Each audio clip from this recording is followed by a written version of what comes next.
Buongiorno amici Torzeoni, voglio condividere con voi il weekend appena trascorso. Sabato sono stata a Medea, un paese che già conoscevo però non così bene e adesso ve lo racconto nelle prossime storie. Devo ringraziare il comune di Medea, il sindaco Igor e soprattutto Patrizia e Gabriele dell'azienda agricola Brumat. Adesso scoprite perché.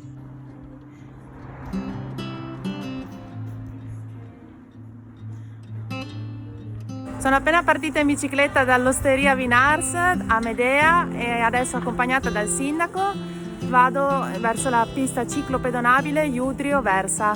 Ecco, come potete vedere ci sono anche le indicazioni della ciclopedonale Versa Iudrio, per cui non potete assolutamente sbagliare. Ecco un bel tratto in mezzo alla campagna. Da qui c'è tutta la panoramica su Medea e lassù l'Arapacis Mundi. Ciao cavallini!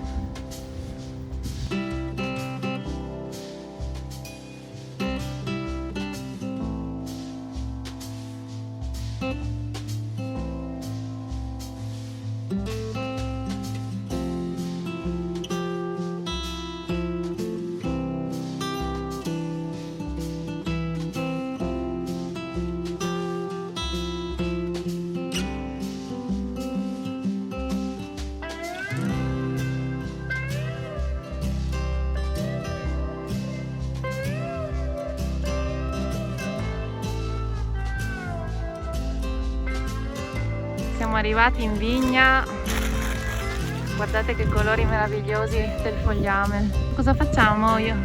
Caro il mio sindaco? Hola! Perfetto. Apri tu, stappi tu? Eccola qua. Un buon friulano, ci sta. Ale. Che bel rumore. Che bel rumoring. Andiamo di bicchieri. Versi signor sindaco per favore. Alt, grazie. Facciamo un brindisi? Alla salute. Sì, alla salute. Cin cin. Viva.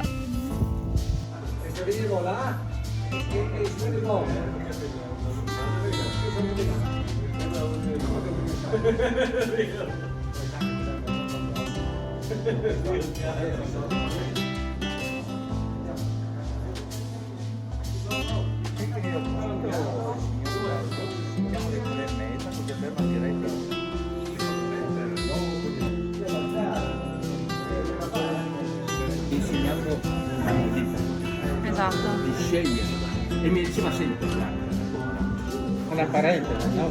Sì.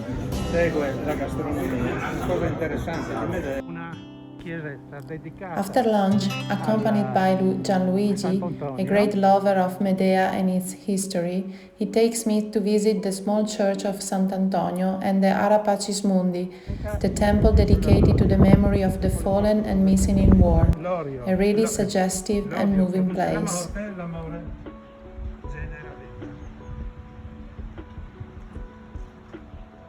L'importanza dell'avvenimento venne pur sottolineata dall'emissione l'11 aprile del 51 da parte del Poligrafico dello Stato di un francobollo con proprio